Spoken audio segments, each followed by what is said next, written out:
In the precuneus, we are attempting to determine if we are a good person or bad person, if we should be happy or sad. The key to how remaining wise and not being pulled into a depression or a exaltation of yourself when the precuneus is active, regardless of whether it's due to a drug or just its normal functioning, is to have what I call CWU, comfort with uncertainty. If you have comfort with uncertainty, then when the precuneus comes up with particular stories about how great you are or how bad you are, how great your life is, how terrible your life is, how wonderful an idea it would be to jump off that particular ledge or start that particular business, or how terrible it would be, you realize the precuneus is just pulling little bits and pieces. It doesn't really have the facts. It just has opinions. So when you have comfort with uncertainty, you can realize that. Otherwise, you think, oh, and this happens when young people are using drugs and the precuneus is activated, and the amygdala is not telling them don't do that. Then what happens is they're in a state of lack of wisdom. But if you have comfort with uncertainty, then you're able to take a pause, realize it's just an opinion, and consider the alternative opinion. You look before you leap. This is essential in life because we don't have all the facts, and we don't control life. This is one of the other things, is that the precuneus is just a little part of the brain. It may not understand the bigger picture, which is that we don't actually control what's happening, and that's okay. Once you have comfort with uncertainty, CWU, then it's okay that you don't have control of life. You see, we tend to judge life, and we tend to judge ourselves when we believe we have control of what's happening, when we believe we're choosing the words that come out of our mouth, when we believe we chose this particular occupation, when we believe we chose this particular relationship. And that's the precuneus. It feeds that because it pulls back memories of things that you supposedly did, right? Now, I'm not saying that you didn't do them, but I'm saying that there's so many other factors involved with the choices that you're making that to say that you did it, well, where are you, right? It's a network.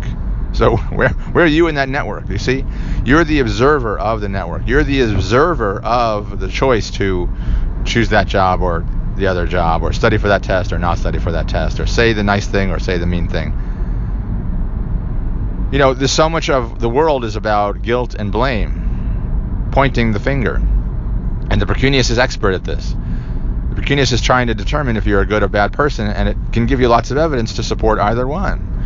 And self-help coaches, maybe like Tony Robbins, maybe in some sense even Byron Katie, may be supporting this idea, but I submit to you that it's all stories. And if you're trying to pull out positive stories or let go of thoughts and say, who would I be without that thought? You're still playing the same game. And as long as you're at the table in Las Vegas, you may win some and you may lose some. I'm saying walk away from the table. How do you do that? CWU, comfort with uncertainty. So the mind will propose, you are great because X. You need to get X.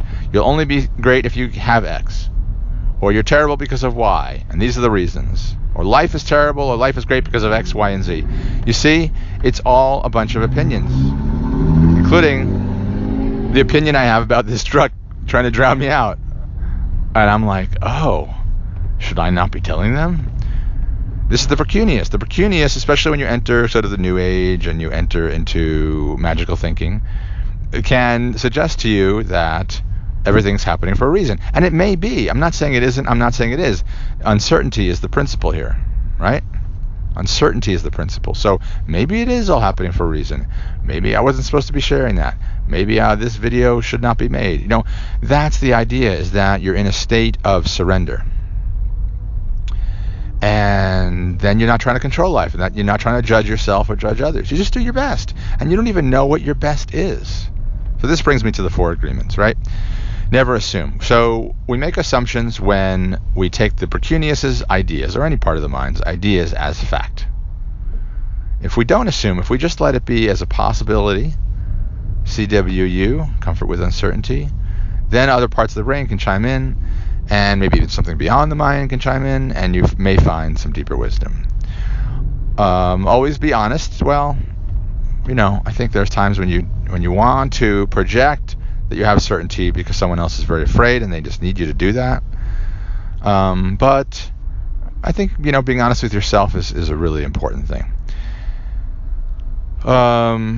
Always do your best. As I said before, you don't really know what your best is. You don't. You can think that you do, but uncertainty has to be brought into that. And don't take things personally. Well, where are you? As I said before, we don't know where you are in the brain. We just don't know. So you're the observer. So you can't really take anything personally, because even your own actions, because you're just observing it. This doesn't mean to excuse bad actions, laziness or selfishness.